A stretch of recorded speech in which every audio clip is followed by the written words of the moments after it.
السلام عليكم ورحمة الله وبركاته. ازيكم؟ عاملين ايه؟ اخباركم ايه؟ يا رب تكونوا بخير. الفيديو النهارده ان شاء الله هنعمل كبدة الفراخ. ايوه، كبدة الفراخ. ناس كتير بتبقى مش بتحبها قوي، بتقول ان هي بتبقى زفرة، لكن انا هعملها لكم يا جماعة بطريقة النهارده ما فيهاش زفارة خالص. جميلة جدا. شايفين حتى اللون بتاعها عامل ازاي، وشايفين الجمال بتاع الالوان اللي انا ضيفاها. بسم الله ما شاء الله. والطعم جميل جدا جدا جدا. يا ريت اللي اول مره يشوفني يشترك في القناه ويفعل الجرس علشان يوصل لكم ان شاء الله كل جديد. واحب اشكركم كلكم، احلى متابعين في الدنيا بحالها. شكرا جزيلا لكم حبايبي. والحلو بتاعنا النهارده الجوافه بقى. اديكم بقى فكره ان الجوافه بقت في السوق، وكمان شكلها جميل جدا جدا.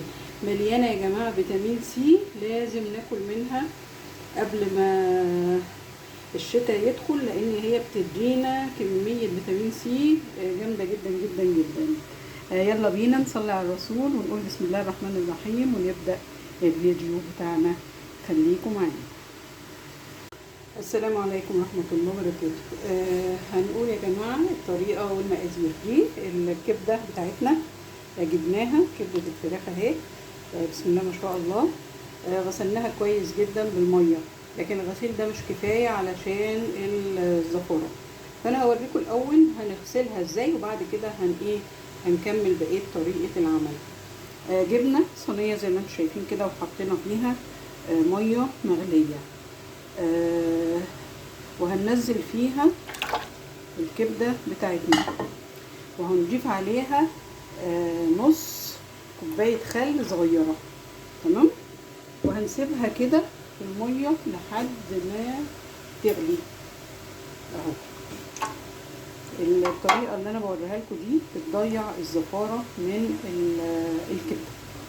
هنسيبها كده لحد ما تغلي ونتكلم عن بقيه المقادير. عندنا هنا بصلتين قطعتهم وجهزتهم، وعندنا واحد فلفل حامي اللي هو الاحمر ده، وده 2 فلفل اخضر عادي، وهنا معلقه ثوم. تمام. هنستنى بس لما الكبده بتاعتنا الميه تغلي بيها، وهنرجع لحضراتكم تاني. اهي يا جماعه زي ما انتم شايفين كده الميه بدات تغلي. شايفين الحاجات اللي هي نزلتها اهو. اول ما هتغلي هي غلوه بس، هنبدا نصفي الميه دي ونشطفها تاني تحت الحنفيه. تمام. هصفي الميه واغسلها تاني واوريها لحضراتكم. كده يا جماعه احنا نضفناها. شايفين بقت بيضه ازاي وجميله ازاي. شطفناها تاني من الميه والخل اللي هو كنا بنغسلها بيها. حطينا معلقتين زيت او معلقتين سمنه، كل واحد على حسب ما يحب ان هو يحط. وهناخدها تشريحه الاول مع الماده الدهنيه، وبعد كده هنجيب البصل بتاعنا والفلفل والثوم. الطريقه دي بقى ما بتخليش فيها زفاره خالص خالص خالص.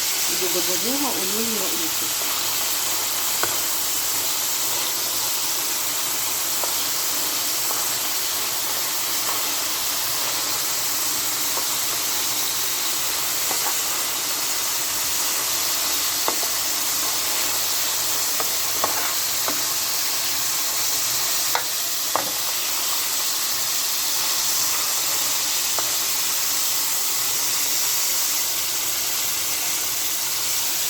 حطينا فص الثوم زي ما انتم شايفين كده، هنشوح لحد ما ريحه الثوم تطلع.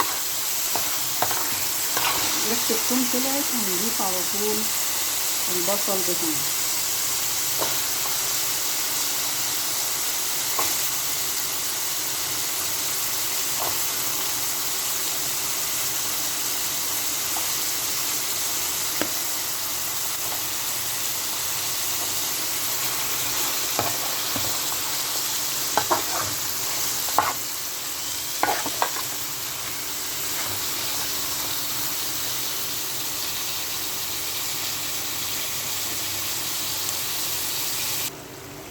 وهي يا جماعه بتكمل.